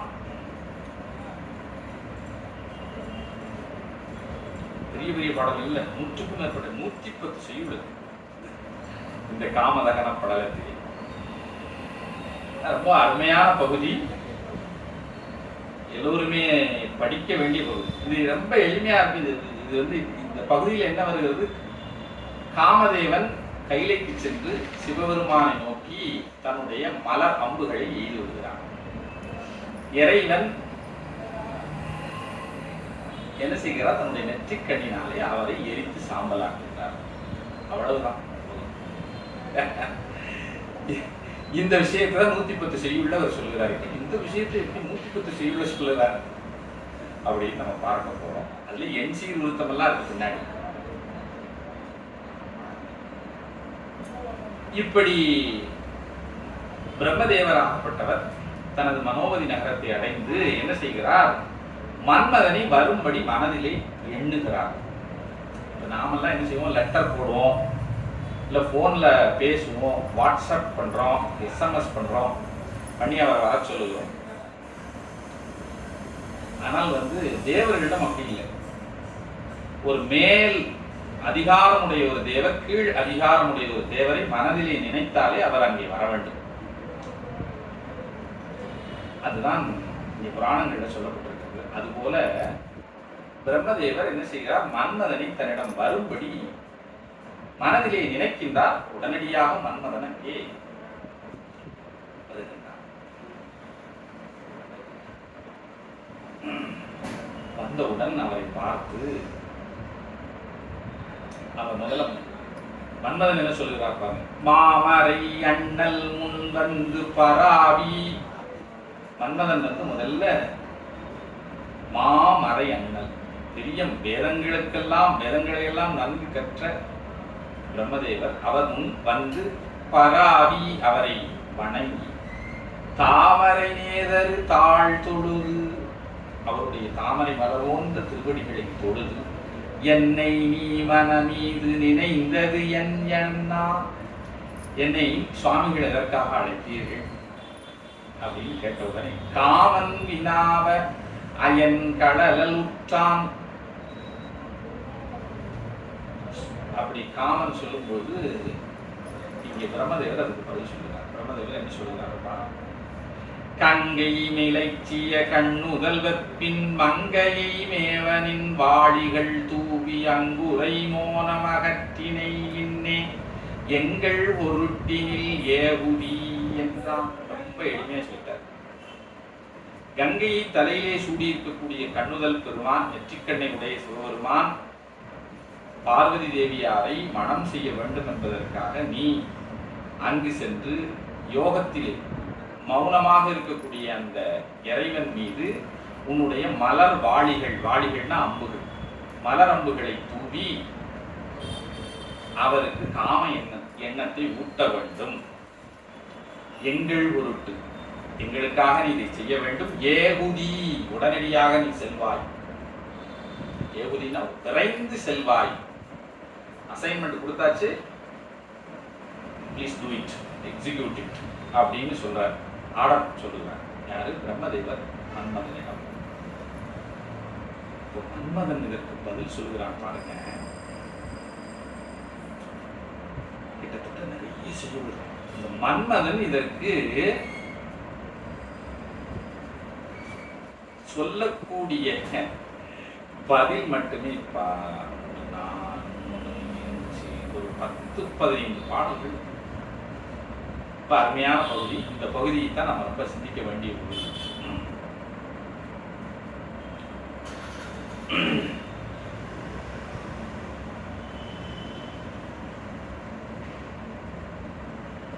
அதாவது மன்மதன் பிரம்மாவிடம் இதை கேட்டவுடனே அவன் மனதிலே ரொம்ப பயந்து அவன் காதுகளை எல்லாம் என்ன செய்கிறான்? பொத்துக் கொள்ளுகின்றான். அது ரொம்ப சொல்லுகிறார். இந்த காதுகளை பொத்தி விட்டு ஐயோ இந்த வேலையை நான் எப்படி செய்வேன் சொல்லுகிறான். சொல்லிவிட்டு அவன் என்ன சொல்கிறான்? வன்கண் அருமாசரு காட்சியர்வால் நன்கண் ஊரின் உய்யும் நலம் புகழ்வார் உன்கண் ஊரி நித்தவரோதினையால் என்கண் அடிகட்கு இளையோ அருள். தன்னுடைய காதுகளை பொத்திக் கொண்டு சிவசிவா பேர்பட்ட காரியத்தை செய்ய சொல்லுகிறாரேன்னு சொல்லி அவர்கள் என்ன சொல்லுகிறார்னா, நல்ல சான்றோர்களிடத்து நான் சென்றால் அவர்கள் நான் உய்யக்கூடிய வழியை சொல்லுவார். உம்மிடத்து வந்த காரணத்தினால் நீர் எனக்கு இப்பேற்பட்ட வழியை சொல்லுகிறேன். என் மீது உமக்கு கொஞ்சம் கூட இரக்கம் இல்லையா அப்படின்னு சொல்லுங்க. அதான் நல்ல மாசரு காட்சியர்வால் உரின் உய்யும் நலம் புகழ்வார். நான் உய்யக்கூடிய வழியை சொல்லுவாங்க. ஆனா உங்ககிட்ட வந்தா நீங்க என்ன சொல்றீங்க? இப்படியா சொல்றது? தவறு ஓதினையால் மிக பெரிய குற்றத்தை, பெரிய தவறை செய்யும்படி நீங்க என்ன செய்கிறீங்க? எனக்கு சொல்லுகிறீங்க. என்கண் அடிகட்கு இளையோ அருள், என் மீது உங்களுக்கு கொஞ்சம் கூட இரக்கம் இல்லையா? வண்ண புவி மங்கையை மாமலர் மேல் பொன்னை பிறரை உணர்வுற்றிடுவான் கண்ணல் சிலை பூங்கனை கொண்டு அமர் செய்து என் அத்தனை வென்று இசை கொண்டிலனோ. இப்பொழுது வரிசையா சொல்லுகிறார். தான் செய்த செயல்களை எல்லாம் சொல்றார். நான் ஒரு காலத்திலே என்னுடைய தந்தையாக இருக்கக்கூடிய மகாவிஷ்ணுவையே நான் என்ன செய்கிறேன்? வென்றிருக்கிறேன். அவர் பூமி தேவி மீதும் ஸ்ரீதேவி மீதும் மிகுந்த நாட்டம் வரும்படி செய்தது நான் தான். என்னுடைய மலர் அம்புகள் தான் அவ்வாறு செய்து அவரை அவர்களோடு புணர்த்தியது. ஆக என் தந்தையே நான் வென்றிருக்கிறேன் சொல்கிறார். வெள்ளை கமலத்தியை உறவும் தெள்ளுற்று அணி செய்ததில் சிலோத்தமையால் உள்ள புணர்வுற்றிடவும் முனையான் பிள்ளை சம செய்து இசை பெற்றிலனோ. வெள்ளை கமலத்தி, வெள்ளை தாமரையிலே எழுந்தருளிருக்கக்கூடிய சரஸ்வதியின் மீது நாட்டம் வரும்படி பிரம்மதேவராக இருக்கக்கூடிய உமக்கை செய்தது நான் தான் சொல்லுகிறார். அது மட்டுமல்ல, திலோத்தமையின் பால் உம்முடைய மனம் செல்லும்படி உம்மை மயக்கியவனும் நான் அப்படின்னு சொல்லுகிறார். அதாவது திலோத்தமை என்கின்ற ஒரு பெண்ணை பிரம்மதேவர் படைத்தார். திலம் என்று சொன்னால் எள், உத்தமம் அப்படின்னா அழகு, சிறந்த அழக, உலகத்தில் இருக்கக்கூடிய சிறந்த அழகையெல்லாம் ஒரு திலமளவு எடுத்து ஒரு பெண்ணை யார் செய்கிறார்? பிரம்மா உண்டு பண்ணுகிறார். அந்த பெண்ணுக்கு பேர் தான் திலோத்தமை. அப்படி அவர் அந்த பெண்ணை செய்து விட்டு அந்த பெண்ணினுடைய அழகை கண்டு அவரே மயங்கினார் என்று சொல்லி ஒரு புராண வரலாறு இருக்கு. மயங்கி அந்த பெண் பின்னால் சென்றார்னு சொல்லி இந்த புராணம் செய்து அவ்வாறு உம்மையும் நான் மயங்கி இருக்கிறேன் சொல்லுகிறான். யார்? அந்த மன்மதன். சீர்வற்றிடு செந்திரு வைத்திருமால் மார்பில் குடியாய் உறவைத்திலனோ. மகாவிஷ்ணுவனுடைய மார்பிலே மகாலட்சுமியை கொண்டு போய் வைத்தது நான் தான் சொல்கிறார். கார் பெற்ற விழிக்கலை மங்கை முங்கே வெற்றிடு நாவில் இருத்திலனோ. கரிய கண்களை கொண்ட சரஸ்வதியை உம்முடைய நாவிலே இருத்தியவனும் நான் தான் சொல்லுகிறார். மன்னவன் இப்படி எல்லாம் சொல்றான். தன்னின்ற குழல் சசி என்றுரை பெண்ணின் தலை உற்றிடு பெற்றியலால் விண்ணின் தலைவர்க்கு உளமை முழுதும் கண் என்று இடு பல் குறி கண்டிலனோ. இதெல்லாம் ஒரு சரித்திரம் இருக்கிறது. இதெல்லாம் புராணங்கள்ல சொல்லப்பட்ட ஒரு விஷயம். அதாவது இந்திரனுக்கு மனைவி சசி அல்லது இந்திராணி. அந்த இந்திராணியோடு இந்திரனை புணர்த்தியதும் நான் தான். அது மட்டுமல்ல, இந்திரன் என்ன செய்தான் என்று சொன்னால், கௌதம முனிவர் என்கிற ஒரு மகரிஷி இருக்கிறார். அந்த மகரிஷியினுடைய மனைவி அகலிகை. அந்த அகலிகையின் மீது அவள் ஒரு சிறந்த பெண். மிகுந்த ஆசை கொண்டான் இந்த இந்திரன். ஆசை கொண்டு என்ன செய்தான் என்று சொன்னால், அந்த பெண்ணை அடைய வேண்டும், வஞ்சனையாக அடைய வேண்டும் என்று நினைத்தான் என்று நூல்கள் சொல்லுகின்றன. என்ன செய்தான்? விடுவதற்கு முன்னதாகவே தன்னுடைய தானே ஒரு சேவலாக சென்று கூவினான். உடனே இந்த மகரிஷி, அப்பொழுதுதான் நம்ம அந்த இது கிடையாது, அலாரம்லாம் செட் பண்ண முடியும். கோழி கூவுற நேரத்தில் எந்திரிப்பாங்க இல்லையா, அது அந்த மகரிஷி கௌதம முனிவர் என்ன செய்தார்? இது அதிகாலை பொழுது விடிந்து விட்டதுன்னு சொல்லி அவருடைய காரியங்கள் இருக்கு. அவர் நதியில போய் நீராடிட்டு வருவார், வந்து சிவ பூஜை பண்ணுவார். அந்த மாதிரி நிறைய காரியங்கள் அவங்கெல்லாம் ரொம்ப அதிகாலையில் எழுந்திருவாங்க. 3 மணிக்கெல்லாம் எழுந்து விடுவார். அப்படி கோழி அந்த சேவலாக வந்து கூவினான் இந்திரன். விடிந்து விட்டது என்று எண்ணி கௌதம மகரிஷி வீட்டை விட்டு இல்லத்தை விட்டு புறப்பட்டு சென்று விட்டார் நீராடுவதற்காக நதிக்கு. அந்த நேரத்திலே கௌதம முனிவருடைய வேடத்திலே வருகின்றான் யார்? இந்திரன். வந்து அகலியை அடைந்தான். இப்படி ஒரு செய்தி புராணத்தில் இருக்கு. அதுக்கப்புறம் இந்த விஷயத்தை தெரிந்து கொள்ளுகிறார் கௌதம மகரிஷி. வந்து என்ன செய்கிறார்? இந்திரனை சபிக்கிறார். அப்படி சபித்த காரணத்தினால இந்திரனுடைய உடம்பு முழுமை கண்ணாகிவிட்டது என்று சொல்லுவார்கள். அப்படிப்பட்ட சாபத்தை பெற்றான் இந்திரன். அகலியை கல்லாகும்படி சபித்தார். அப்படிப்பட்ட அகலியை தான் பின்னர் ராமனுடைய திருவடிகள் பட்டவுடன் பெண் ஆகிவிட்டாள் என்று சொல்லி ராமாயணம் சொல்லு. அந்த பகுதிகளை நாம் இணைத்துக் கொள்ளும். அப்படி இந்திரன் அகலிகையின் மீது ஆசைப்படும்படி செய்தவனும் நானே சொல்லுகிறான். யார்? மன்மதன். விசை உற்றிடு செங்கதிர் மேலவர்கள் திசை உற்று அவர் ஆங்கொரு சேயிழை போல் இசையுற்றிடுவாகன் இடை புனரா வசையுற்றிடுவான்மையக்கிலனோ வசையுற்றிடு பான்மை மயக்கிலனோ. அதாவது இந்த பகுதியில் இன்னொரு சரித்திரத்தை சொல்லுகிறான் மன்மதன். சூரியனுக்கு ஒரு தேர்ப்பாகன் இருக்கின்றான். அவன் பெயர் அருணன். அந்த அருணன் ஒரு முறை என்ன செய்தான் என்று சொன்னால், இந்திரனுடைய குழுவிலே இருக்கக்கூடிய வினோதமான விஷயங்களை எல்லாம் தெரிந்து கொள்ள வேண்டும், காண வேண்டும் என்பதற்காக ஒரு பெண் உருக்கொண்டு சென்றார். அப்பொழுது அந்த பெண்ணின் மீது மிகுந்த ஆசை கொண்டான் இந்திரன். அப்படிப்பட்ட அந்த அருணன், பெண் வடிவில் இருக்கக்கூடிய அருணனுக்கும் இந்திரனுக்கும் பிறந்த குழந்தை தான் வாலி.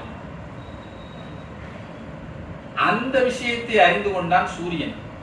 இதெல்லாம் இந்த பகுதிகளெல்லாம் நாம இதெல்லாம் நடந்திருக்கு, இதெல்லாம் புராணங்கள்ல. அந்த விஷயத்தை அறிந்து கொண்ட சூரியன் அருணனை அதே போல பெண்ணுருவாகும்படி கேட்டுக்கொண்டான். அந்த பெண்ணுருவாய் கண்டு மயங்கி அந்த பெண்ணோடு கூடி அவனுக்கு பிறந்த குழந்தை, அந்த அருணனுக்கும் சூரியனுக்கு பிறந்த குழந்தை தான் சுக்ரி. இப்படி நூல்கள் சொல்லுது. ஆக இப்படி சூரியனையும் இந்திரனையும் நான் மயக்கி அவர்களுக்கு ஒப்பற்ற புத்திர பேற்றினை கொடுத்திருக்கிறேன் சொல்லுகிறார். அப்படி புத்திரர்களை உற்பத்தி செய்வதற்கு நானும் ஒரு காரணமாக இருந்திருக்கிறேன்.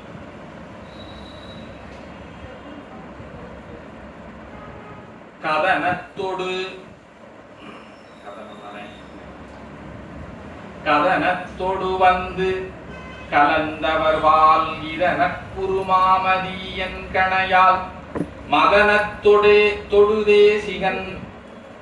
மதனத்தொடு தேசிகன் மாதை உரா புதனை தரு பான்மை குணத்திலனோ. இது மட்டுமா நான் செய்திருக்கிறேன்? இன்னொரு வேலையும் செய்திருக்கிறேன். சொல்றேன். சந்திரன் தெரியும். சந்திரன் தன்னுடைய தேசிகனாக கூடிய வியாழனுடைய மனைவி மீது வரும் ஆசை கொண்டு அந்த மனைவியை அடைந்து அந்த மனைவியின் பால், தன்னுடைய தேசிகனுடைய மனைவி, இதெல்லாம் புராணங்கள்ல இருக்குங்க. அப்படி அந்த வியாழனுடைய, அவருடைய குரு யாருன்னா வியாழ பகவானுடைய மனைவி ஆகிய தாரைக்கு சந்திரன்பால் உற்பத்தியான புத்திரன் தான் புதன். அப்படி தன்னுடைய தேசிகனுடைய மனைவியின் மீதே ஆசை கொள்ளும்படி நான் சந்திரனை செய்தேன். இதெல்லாம் சொல்ல தன்னுடைய சாதனைகள். அதாவது நம்ம ரெசியூமி எல்லாம் இப்போ நம்ம இதுக்கு போடுறோம் இல்லையா, புதிதாக ஒரு நிறுவனத்திற்கு அப்ளை பண்ணோம்னா என்னுடைய அச்சீவ்மெண்ட்ஸ் என்னென்ன போடுவோம் பாருங்க. இப்படிலாம் பண்ணியிருக்கேன் அதெல்லாம் சொல்லுகிறான். நீங்க ஒரு வரிசைப்படுத்தி காமன் சொல்லுகிறான். எப்பேற்பட்ட வேலைகள்லாம் நான் செய்திருக்கிறேன், என்னுடைய சாதனைகள் என்ன என்று சொல்லி ஒன்னொன்றாக சொல்லிக்கொண்டே வரான். ஆனா இதன் மூலம் இந்த ஆசிரியர் நிறைய புராண விஷயங்களை இங்க பேசுகிறார். முற்றேதின் மறை தொகை மூதறிவால் கற்றேதும் உணர்ந்திடு காட்சி வரு நற்றேவர்கள் யாரையும் நாரியதம் உற்றேவல் செய்யும்படி புட்டிலனோ. அதாவது வேதங்களை எல்லாம் நன்கு கற்று அதனால் மிகுந்த அறிவு பெற்று தேவர்களாக வாழக்கூடிய தேவர்களை எல்லாம் நான் என்ன செய்தேன் தெரியுமா? அவர்களுடைய மனைவி சொல்லக்கூடிய குற்றேவலை செய்யும்படி செய்தேன் சொல்லுகிறார். தன்னுடைய சாதனைகளை சொல்லுகிறார். ஆனா அவங்க எப்படிப்பட்டவங்க? வேதங்களை எல்லாம் படிச்சு அதில் சொல்லப்பட்ட விஷயங்களை எல்லாம் உணர்ந்து நல்ல அறிவு பெற்று தேவர்களாக அறிவிக்கிறார். மறை தேரும் வசிட்டன் மரீசி மிக குறிதா முனிய திரி கோதன் கோதமன்னல் அறிவால் உயர் காசிவன் ஆதியராம் துறவோர் தமது ஆற்றல் தொலைத்திலனோ. இது மட்டுமா? இதுவரைக்கும் தேவர்களை மட்டும்தான் சொல்லிக்கிறாங்க. இப்ப பாருங்க, ஒரு லிஸ்ட் போட்டிருக்கிறார் நம்முடைய மன்மதன். எல்லா முனிவர்களையும் நான் அவர்களுடைய ஆற்றல் குறையும்படி செய்திருக்கிறேன். யாரெல்லாம்? மறை தேரும் வசிட்டன், 4 மறைகளையும் எல்லா மறைகளையும் நன்கு தேறிய வசிட்ட முனிவர், மரிஷி முனிவர், மிக்க குறிதா முனிய திரி கோதமன் கௌதம முனிவர், நல்ல அறிவால் உயர் காசிவ முனிவர், ஆதியராம் முதலான முனிவர்கள். அப்படின்னா இன்னும் நிறைய முனிவர்கள். துறவோர் தமது ஆற்றல் தொலைத்திலனோ, அவர்களுடைய ஆற்றலை எல்லாம் நான் தொலைத்திருக்கிறேன், குறையும்படி செய்திருக்கிறேன் அப்படின்னு சொல்றேன். அது ஒவ்வொன்றுக்கும் ஒவ்வொரு சரித்திரம் இருக்கு. இவர்கள் எல்லாம் ரிஷிகள் என்றாலும் இவர்கள் எல்லாரும் திருமணம் செய்து பெண்ணோடு கூடி நிறைய புத்திரர்களை உற்பத்தி செய்திருக்கிறார். அப்படி வசிஷ்ட முனிவருக்கு பிறந்த ஒரு புத்திரர் தான் யாருன்னு கேட்டீங்கன்னா வியாக்கிரபாதர் அப்படிங்கிற ஒரு முனிவர். அவரும் ஒரு முனிவர். அதுபோல மரிஷி முனிவருக்கு பிறந்தவர் காசிபர். அகத்தியரும் திருமணம் செய்திருக்கிறார். அவருடைய மனைவியினுடைய பேர் லோபாமுத்திரை அம்பாள். மூதாதையருடைய சாபத்தை நீக்குவதற்காக அவர் திருமணம் செய்ததாக சொல்லப்படுகிறது. இப்படி எண்ணற்றவர்கள், அத்திரி மகரிஷி, கௌதமர், காசிபர், இவர்கள் எல்லோரும் திருமணம் செய்து பெண்ணின்பத்தை நன்கு நுகர்ந்து பெரிய புத்திரர்களை எல்லாம் உற்பத்தி செய்திருக்கிறார். இது எல்லாம் என்னுடைய செயல்கள், என்னுடைய சாதனையாக இவற்றையெல்லாம் சொல்லுகிறார். மன்னால் மரபு உற்றிடும் மாணவரை பின்னாகியம் உம்மைக்குள் பேதகரை மின்னார் கள்மயக்கினில் வீட்டிலனோ என்னானை கடந்தவர் யாருடரே. என்னுடைய ஆணை, என்னுடைய அதிகாரத்தை கடந்தவர்கள் இந்த உலகத்திலே யாருமே கிடையாது. எல்லாம் தன்னுடைய சாதனையாக அடிக்கும்னு சொல்கிறார். நான் இதில் சில விஷயங்களை அப்படியே கடந்து செல்லுகிறேன். என்று சொன்னால் நிறைய படிக்கணும். அது இதில் நிறைய விஷயங்களை எல்லாம் அவர் சொல்லுகிறார். இதில் என்ன சொல்லியிருக்கிறார் அப்படின்னா, 4 வருணத்தார்கள் சொல்லப்பட்டது போக எஞ்சிய வருணத்தார்கள் நிறைய பேர் இந்த உலகத்திலே வாழ்ந்து கொண்டிருக்கிறார். அதெல்லாம் என்னுடைய செயல்னு சொல்றாங்க. இந்த பாடல்ல சொல்லப்பட்ட செய்தி எல்லாம் என் ஆணை கடந்தவர் யார் உலர், என்னுடைய கட்டுப்பாட்டை விட்டு நீங்கியவர்கள் யார் இருக்கிறாங்க?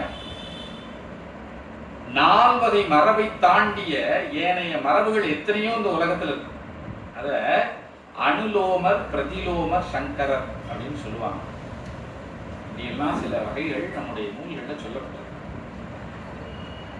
ஆண் உயர்ந்த குலத்தவனாகவும் பெண் தாழ்ந்த குலத்தை சார்ந்தவளாகவும் இருக்கும் பொழுது பிறக்கக்கூடிய புத்திரர்கள் அனுலோமர்கள்.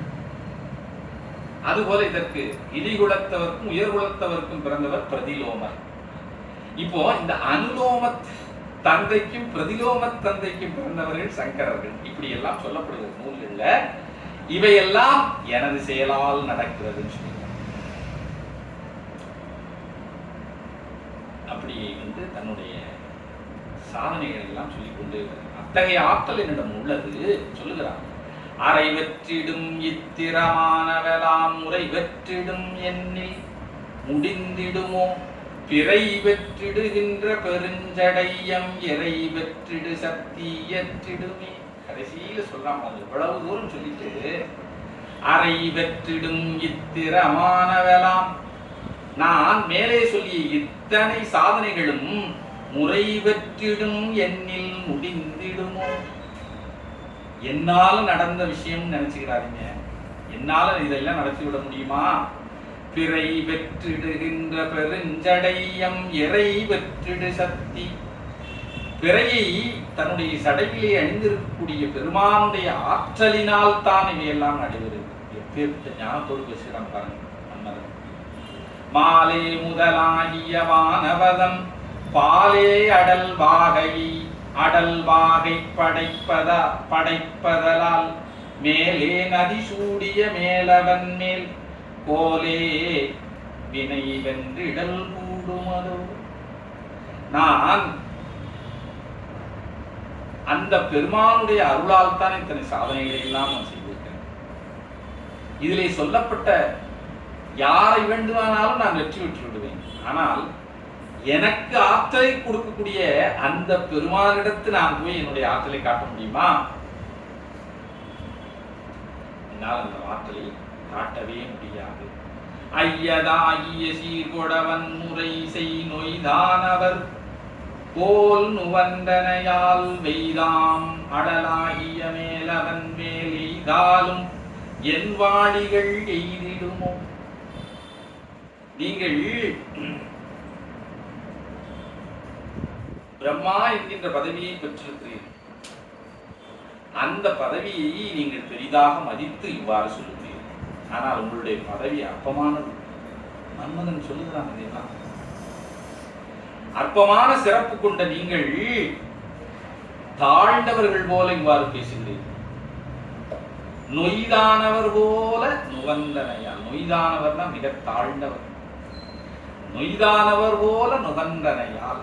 நுகன்றனையால் நீங்க தாழ்ந்தவர்கள் என்ன சொல்லுவாங்களோ அது மாதிரி சொல்லுவீங்க. பெய்தாம் அடலாகிய மேலவன். நெருப்பே உருவமாக இருக்கக்கூடிய பெருமான் அவனிடம் போய் என் வாடிகள் எய்திடுமோ. என்னுடைய அம்புகள் வேலை செய்யுமா? வேலை செய்யாது. கையும் நகையும் கதிரார் விழியும் மெய்யுந்தளலாம் விமலந்தனை யானையும்படி சென்றிடினில் உயிர் கொண்டு உய்யும் தரமுடதோ உரைப்பாய். பெருமான் எப்படிப்பட்டவன்? அவனுடைய கை அது நெருப்பு. நகை அவன் சிரித்தாலே எல்லாம் நெருப்பு தான். கதிரார் விழி கண்ணை திறந்தால் நெருப்பு. மெய்யும் தளம் உடம்பே நெருப்பு. அப்பேற்பட்ட விமலன் தனை யான் எய்யும்படி சென்றிடினில் அவனை அழித்துவிட வேண்டும் என்று சொன்னான் போனால் உயிர் கொண்டு உய்யும் தரமுடதோ உரைப்பாய். நான் மீண்டும் உயிரோடு வருவேன் நீங்க நினைக்கிறீங்களா? உரைப்பாய் சொல்லுங்கள். மன்மதன் கேட்கிறான் பிரம்மதேவன். பற்றோடு இகல்லற்ற பரம்பொருளை எற்றோ மயல் செய்குவது ஈசனையும் மற்றோர் என நின்னின் மதித்தனையால் சற்றோ அவனாற்றல் தவிர்த்திடவே. பற்றோடு இகல்லற்ற பரம்பொருள். இறைவனுக்கு விருப்பம் கிடையாது, விருப்பம் கிடையாது. பற்றோடு இகல் அற்ற பரம்பொருள். பற்று என்று சொன்னால் அனுகூலமானவர்கள், இகல் என்று சொன்னால் பிரதிகூலமானவர்கள். அதாவது உறவு பகைன்னு சொல்லுங்க. இறைவனுக்கு அப்படி ஒண்ணு கிடையாது. விருப்பு வெறுப்பு உறவு பகை அப்படிலாம் கிடையாது. பற்றோடு இகலற்ற பரம்பொருளை எற்றோ மயல் செய்குவது. எப்படி மயக்க முடியும்? ஈசனையும் மற்றோர் என நின்னின் மதித்தனையா. உண்மை போல அவரையும் ஒரு மனிதர் நீங்க ஒருவர் நினைச்சிட்டீங்க இல்லையா? சற்றோ அவன் ஆற்றல் தவிர்த்திடவே. அவனுடைய ஆற்றலை நம்மால் சிறிது நேரம் தவிர்க்க முடியுமா? சற்றோ அவன் ஆற்றல் தவிர்த்திடவே முடியுமா? சூறாவளி வைகிய சூழலின் வாய் ஏறா ஒரு பூளை எதிர்ந்துளதில் நீராடியமையுடை நின்மலன் மேல் வீராய் வினையேன் புறமே உவனும். நான் மெய்யெல்லாம் நீர் சன்னித்த அந்த மேனியனாக இருக்கக்கூடிய பெருமானை மிகுந்த வீரத்தோடு சென்று யுத்தம் செய்து வென்று விடுவேன் என்று சொல்வது எப்படி தெரியுமா? ஒரு சூறாவளியை ஒரு பஞ்சு எதிர்ப்பது போல. சூறாவளி வைகிய சூழலின் வாய் ஏறா ஒரு பூளை எதிர்ந்து உளவேல்னு சொல்றாரு. பூளை என்று சொன்னால் இலவம் பஞ்சு. அது சாதாரண காத்துக்கே பறந்து ஓடும். அப்பேற்பட்ட பஞ்சு ஒரு சூறாவளியை எப்படி எதிர்க்க முடியும்? நீராடிய மெய்யுடை நின் நலன் மேல் வீராய் வினையேன் புறமேவுவது அதற்கு சமம் சொல்லுகிறான் மன்மதன். இவ்வாறு சொல்லுகிறான். ஆறு உற்றிடு செஞ்சடை அண்ணலுடன் மாறு உற்றவர் உண்டனில் மற்றவர்தாம் ஊறு உற்றனர் அல்லது உளத்துயர் கொண்டு ஈறு உற்றனர் அல்லது இருந்துளர் யார். அடுத்து ஒரு செய்யும் என்ன அருமையா பாடுறார். ஆறு உற்றிடு செஞ்சடை அண்ணல், கங்கையை தலையிலே தரித்திருக்கக்கூடிய அந்த பெருமானிடம் மாறு கொண்டு பகை கொண்டு ஜெயித்தவர் யார்? நீங்க சொல்லுங்க, உங்களுக்கு எல்லாமே தெரியும். அப்படி யாராவது அவரிடம் எதிர்த்து போனா அவர்கள் என்ன ஆயிருக்கிறாங்க? ஊறு உற்றனர், அவர்கள்தான் துன்பமடைந்தார். உளத்துயர் கொண்டு ஈறு உற்றனர், அல்லது என்ன ஆகிவிட்டார்கள்? மடிந்து போனார். அல்லது இருந்துளர் யார்? அவரோடு யுத்தம் செய்து இருந்தவர்கள் யார்? சொல்லுங்க. கேட்கின்றான். இன்னாரணனாய் ஆதியர் யாவர்களும் அந்நாள் அமலன் பணியாற்றிடலும் உன்னாவர் சிந்தனை மொய் நகையால் ஒன்னாபுறமட்டது உணர்ந்திலையோ. சிவபெருமான் அந்த காலத்திலே திரிபுரத்தை எரித்தாரே, அப்பொழுது நீங்க திவ்யமான ஒரு தேரையும் மற்ற ஏனைய அஸ்திரங்களையும் கொடுத்தீங்க. ஆனால் அவருடைய சிரிப்பினாலே அத்தனை புறங்களையும் அவர் எரித்தார். இதையெல்லாம் உங்களுக்கு தெரியாதா? எந்தாயருள் எனாயரார் இளங்குமரன் வந்து ஆதியை ஏத்தலும் வயது சின கொந்தாரழல் போல் வரு கூற்றுவனை அந்தாள் கொடு உதைத்தது அறிந்திலையோ. மிருகண்டு, இதில் மார்க்கண்டேய மகரிஷியினுடைய சரித்திரத்தை சொல்லுகிறார். மார்க்கண்டேய மகரிஷி எந்தாய் அருள் என்று இறைவனை பூஜை செய்து கொண்டிருக்கக்கூடிய நேரத்திலே கூற்றுவன் அவர் மீது பாசத்தை வீசுகின்றான். அப்பொழுது சுவாமி லிங்கத்தின் மீது தோன்றி அவரை உதைத்து கூற்றுவனை மாய்த்தார். இந்த சரித்திரம் உங்களுக்கு தெரியாதா? மன்மதன் உன்னை பகல் நீயும் உகுந்தனுமாய் பன்னற்கு அரிதாய பரம்பொருள் யாம் என்ன சிவன் எய்து இகழ்ந்த உனை சென்னி தலை கொண்டது ஓர் தேர்வில் கொண்டது தேர்விலையோ. அடுத்து இன்னொரு சட்டத்தை சொல்லுங்க. ஒரு காலத்திலே நீங்களும் எனது தந்தையாக கூடிய மகாவிஷ்ணுவும் உங்களுக்குள்ளே நாங்கள் பரம்பொருள் என்று யுத்தம் செய்த போது உங்களிடம் பெருமான் தோன்றி தான் பரம் என்பதை நிறுவினார். அடிமுடி தேடிய படலத்தில் அதெல்லாம் மறுக்கிறது. அப்பொழுது உங்களுடைய 5 தலைகளிலே ஒரு தலை அவரை இகழ்ந்தது. அந்த தலையை அவர் கொய்தாரே, அது உங்களுக்கு மறந்து விட்டதா? கேட்கின்றார். அடல் மேவு சலந்தரன் ஆதியராய். நான் சிறிது வேகமாக சொல்லுகிறேன். இந்த சரித்திரத்துக்கெல்லாம் இது எல்லாமே ஒவ்வொரு சரித பகுதி.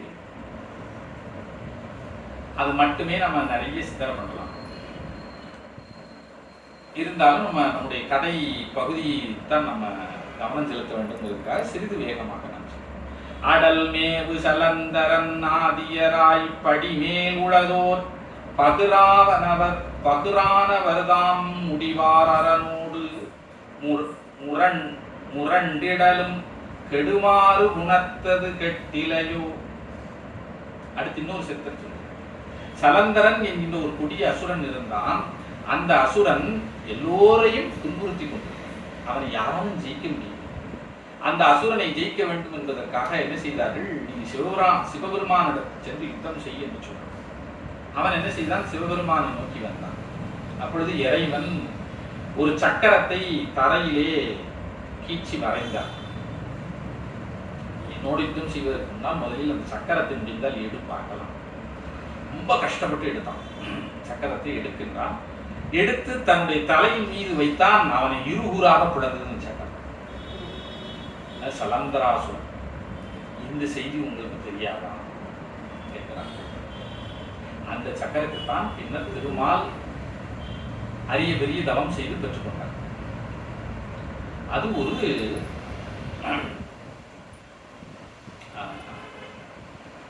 சிவபெருமானால் அருளப்பெற்ற ஒரு ஆயுதம் சக்கரப்படை. அந்த சக்கரப்படையை இந்த சலந்தரனை அழிப்பதற்காக இறைவன் கொண்டு வந்தார். இந்த சத்திரம் உங்களுக்கு தெரியாதா கேட்கிறார். வீடு எய்துரு நின் மகன் வேள்வி நிலத்து ஊடு எய்தினர் யாவரும் ஒப்பில் அரண் மாடு எய்திய வீரனின் மானம் ஒலி பாடு எய்திய உன் செயல் பார்த்திலையோ. உன்னுடைய மகன் மிகுந்த செருக்கோடு ஒரு பெரிய யாகத்தை செய்தான். அப்பொழுது அந்த யாகத்துக்குள்ளே நுழைந்த வீரபத்திர தேவர் அந்த யாகத்திலே இருந்த அத்தனை பேரையும் கொன்று குவித்தார். குவித்து உன்னுடைய மகனையும் என்ன செய்தார்? சங்கரித்தார், கொன்றார். இந்த செயல் உனக்கு தெரியாதா? அவர் படுத்திய அந்த பாடு உங்களுக்கு ஞாபகம் வரலையா? இதெல்லாம் சொல்றாரு. அண்டாத அகந்தையோடு ஆழியின் வாய் விண்டு ஆனவர் அச்சுரமே விடம் உண்டான் நிகழ் கங்கையை ஓர் அணுவில் கொண்டான் அவன் வன்மை குறிக்கிலையோ. ஒரு காலத்திலே அசுரர்களும் தேவர்களும் சேர்ந்து பார்க்கடலை கடைந்தார்கள். அப்பொழுது ஒரு பெரிய விஷம் உண்டு. அந்த விஷம் மகாவிஷ்ணுவை அச்சுறுத்தியது. பேர்பட்ட விஷம். அதை தாங்க மாட்டாமல் எல்லா தேவர்களும் சிவபெருமானிடம் சென்று விண்ணப்பம் செய்கிறார்கள். சுவாமி அந்த விஷத்தை என்ன செய்கிறார்? அருந்தினார். அந்த கொடிய விஷத்தை உண்டான். அது உங்களுக்கு தெரியாதா? நிகழ் கங்கையை ஓரணுவில் கொண்டான். இந்த உலகத்தையே அழிக்கும்படியாக வந்த அந்த ஆகாச கங்கையை தன்னுடைய சடையை ஒரு மயிர்கற்றையிலே அடக்கினான். அவன் வன்மை குறிக்கிலையோ. அவனுடைய வலிமை உங்களுக்கு தெரியவில்லையா? அண்ணன் எவ்வளவு ஞானமாக பேசிக்கொண்டு வருகிறான் பாருங்க. அதாவது இந்த உங்களுக்கு தெரியும், இந்த விஷத்தை இறைவன் உண்டது. அதனால அவருக்கு நீலகண்டன் என்கின்ற ஒரு திருநாமமும் கிடைத்தது. கங்கையை தடையிலே சூடிக்கொண்டால் அதனால் அவருக்கு கங்காதரன் என்கின்ற ஒரு திருநாமம் கிடைத்தது. அதில் இந்த கங்கை தான் நிறைய பேருக்கு தெரியாது. அதனால் அந்த ஒரு பகுதியை மட்டும் சிறிது சொல்லிவிட்டு நாம் இன்றைய சிந்தனை நிறைவு செய்து கொள்வோம். 1 மணி நேரத்துக்கு மேல ஆகிவிடும். ஒரு முறை உமாதேவியார் விளையாட்டாக இறைவனுடைய 2 கண்களையும் மூடினார். கண்ணை பொத்தினார், விளையாடுகிறார். அப்படி பொத்திய பொழுது இந்த உலகமெல்லாம் இருண்டு அந்தகாரமாக மாறினார். முழுக்க இருள் சூழ்ந்தது. அதனால் சுவாமி என்ன செய்தார்? தன்னுடைய நெற்றிக் கண்ணை திறந்து இந்த உலகத்தை ஒளியூட்டி உயிர்களை எல்லாம் வாழ வைத்தார். ஆகா, மிகப்பெரிய தவறு செய்து விட்டோமே என்று சொல்லி அம்பிகை தன் கைகளை எடுத்து உதறினாள். அந்த அச்சத்திலே அவளுடைய உடம்பிலே தோன்றிய வியர்வை, அந்த 10 விரல்களிலிருந்து தோன்றிய வியர்வை தான் என்ன செய்ததுன்னா கங்கையாக போட்டது. அது கங்கை என்கின்ற நதி எங்கே உற்பத்தி ஆகியது என்று சொன்னால் அது அம்பிகையினுடைய திருவிரல்களில் தான் உற்பத்தி. அப்படி 10 விரல்களில் தோன்றிய அந்த ஒரு துளி நீர் பெரிய வெள்ளமாக புறப்பட்டு உலகெங்கிலும் எல்லா உலகத்திலும் பரவியது. எல்லோரும் அதை கண்டு அஞ்சினார். அதை கண்டு அஞ்சி எல்லோரும் சென்று சிவபெருமானிடம் விண்ணப்பித்தார்கள். சுவாமி, என்ன நடக்கிறது என்றே தெரியவில்லை. எங்கு பார்த்தாலும் வெள்ளமாக இருக்கிறது. இந்த வெள்ளம் எங்கே இருந்து வந்ததுன்னு தெரியல. இதை சுவாமி தடுக்க வேண்டும் சொன்னவுடன் பெருமான் என்ன செய்கிறார் என்று சொன்னால் அந்த வெள்ளத்தை எல்லாம் தன்னுடைய திருச்சடையிலே தாங்கி கொண்டார். அந்த வெள்ளம் யாராலும் கட்டுப்படுத்த முடியாத வெள்ளமாக இருந்தது. வெள்ளத்தை கண்டு அத்துணை பெருமான். அப்படி அந்த கங்கையை தன்னுடைய சடையிலே சுவாமி சூடினார். கங்காதரமூர்த்தி என்கின்ற நாமத்தை பெற்றார். அப்பொழுது அவரை வணங்கி, அப்படி கங்காதரமூர்த்தியாக காட்சியிருந்த கடவுளை வணங்கி இந்த இந்திரன், பிரம்மதேவர், மகாவிஷ்ணு மூவரும் சுவாமி, இந்த புனிதமான நீர் அம்பிகையினுடைய திருக்கரங்களில் இருந்து வந்தது, தேவருடைய திருச்சடையிலும் இப்பொழுது அடங்கி இருக்கிறது. இந்த நீர் எங்களுடைய உலகத்தில் பாய வேண்டும், ஒரு நதியாக பாய வேண்டும். நாங்கள் அதை அனுபவிக்கக்கூடிய அளவில் குறைந்த ஆற்றலுடன் பாயும் அப்படின்னு சொல்லி கேட்டுக்கொண்டார். அப்பொழுது சுவாமி என்ன செய்கிறார்கள்? அவர்களிடம் எல்லோரிடமும் ஒரு துளி கங்கை நீரை கொடுத்தார். ஒரு துளி. அதை கொண்டு போய் இந்திரன் தன்னுடைய பொன்னகரத்தில் விட்டான். அங்கே ஒரு கங்கை ஓடுது, சொர்க்கத்தில் ஒரு கங்கை ஓடுது. அதுபோல பிரம்மதேவர் மனோவதி நகரத்தில் ஒரு கங்கையை விட்டார், அங்கே ஒரு கங்கை ஓடுது. அதுபோல வைகுந்தத்தில் மகாவிஷ்ணு ஒரு கங்கையை விட்டார், அங்கே ஒரு கங்கை ஓடுது. கங்கை எல்லா உலகத்திலும் ஓடுது. அதற்கு அடுத்தபடியா பூலோகத்தில் நம்ம இந்தியாவில் மட்டும்தான் ஓடும், மற்ற இடங்கள்ல ஓடல். அந்த கங்கையை இந்த உலகத்திற்கு கொண்டு வந்தால் தன்னுடைய முன்னோர்கள் உய்தி அடைவார்கள் என்று சொல்லி அயோத்தியை ஆண்ட ஒரு ராஜா யார் என்று சொன்னால் பகீரதன் தவம் செய்தார். அப்படி பலகால் தவம் செய்து பிரம்மதேவரை நோக்கி இந்த மாதிரி என்னுடைய முன்னோர்கள் உய்தி அடைய வேண்டும், அதற்கு சுவாமி அருள் பண்ண வேண்டும். அவர் கங்கை நீர் உன்னுடைய முன்னோர்களுடைய சாம்பலில் பட்டால் உடனடியாக அவர்கள் நற்கதி அடைவார்கள். ஆனால் கங்கை நீரை இந்த உலகம் தாங்காது. அந்த கங்கை நீரை தாங்கக்கூடிய ஆற்றல் சிவபெருமான் ஒருவருக்கு தான் இருக்கு. அதனால் நீ சிவபெருமானை நோக்கி தவம் செய்ய என்று சொல்லி சொன்னார். அப்படி சிவபெருமானை நோக்கி அவர் தவம் செய்தார். அவர் தவம் செய்தவுடன் சுவாமி அவருக்கு காட்சி கொடுத்து, சரி நீ கங்கையை நோக்கி தவம் செய்வாய், கங்கை வரும் பொழுது நான் தாங்கி கொடுக்குகிறேன் என்று சொல்லி சொன்னதாக வரலாறு. அதன் பின்னர் கங்கையை நோக்கி அவர் தவம் செய்தார். அப்படி கங்கை அவருக்கு வந்த கங்கை எங்கே இருந்து வருகிறது என்று சொன்னால் மனோவதி நகரில் இருந்து வரக்கூடிய கங்கை. அது பிரம்மதேவருடைய நகரத்தில் ஓடக்கூடிய கங்கை எங்கே வருகிறது என்று சொன்னால் பூமிக்கு வருகிறது. அந்த கங்கையை சிவபெருமான் தன்னுடைய மீளவும் தாங்கிக் கொண்டு அதை அதனுடைய வேகத்தை குறைத்து பூவுலகத்துக்கு அனுப்பினார் என்று சொல்லி வரலாறு. அப்படி பூமிக்கு வந்த கங்கை என்ன என்று சொன்னால் அது சிவபெருமானுடைய திருச்சடையிலே இருந்து மனோவதி நகருக்கு வந்து அந்த மனோவதி நகரில் இருந்து மீளவும் வந்து என்ன செய்கிறது, இங்கே பூலோகத்திற்கு வருது. அந்த நதிக்கு பேர் பாகீரதி. அது பகீரதனுடைய தவத்தால் இந்த உலகத்துக்கு கிடைத்த காரணத்தினால் அது பாகீரதி என்று அழைக்கப்படுகிறது. அப்பேற்பட்ட கங்கை தான் இந்த பூலோகத்தில் பாய்கிறது. மற்ற ஏனைய உலகங்களில் எல்லாம் ஆகாச கங்கை பாய்ந்து கொண்டு இருக்கிறது. அப்பேற்பட்ட கங்கையை அதனுடைய பேராற்றலை தடுக்கக்கூடியவர்கள் யாரும் இல்லை. அதை தன்னுடைய திரு முடியிலே ஒரு மயிர் கற்றையிலே அடக்கினார். அது உங்களுக்கு நினைவில்லையா என்று சொல்லி இங்கே நம்முடைய மன்மதன் வினாவுகிறான். இப்படி இன்னமும் அவன் பேசுகிறான். அந்த பகுதிகளை நாம் அடுத்த ஒரு திருக்கூட்டத்திலே சிந்தனை செய்வோம் என்று கூறிக்கொண்டு இதுகாலம் பொறுமையாக கற்றுக்கொண்டிருந்தார் துணை பேருக்கு நம்முடைய நன்றி. இத்துடன் எனக்கு உரை திருச்சிற்றம்பலம். ஆறிரு அடர்ந்தோள் வாழ்க, அருமுகம் வாழ்க, வெப்பை கூறு செய்தனி வேல் வாழ்க, குக்குடன் வாழ்க, செவ்வேள் ஏறிய மங்கை வாழ்க, யானைதன் அணங்கு வாழ்க, மாறிலா வள்ளி வாழ்க, வாழ்க சீர் அடியாரெல்லாம். திருச்சிற்றம்பலம். மழை வழங்குக, மன்னவன் ஒங்குக, விளையில் வளன் எல்லாம் பிறங்கு, தலைகைந்தெழுத்து ஓசி தரையெல்லாம் பழை சைவம் பறக்கவே. திருச்சிற்றம்பலம். அரகர நம பார்வதி பதையே. அரகர மகாதேவா.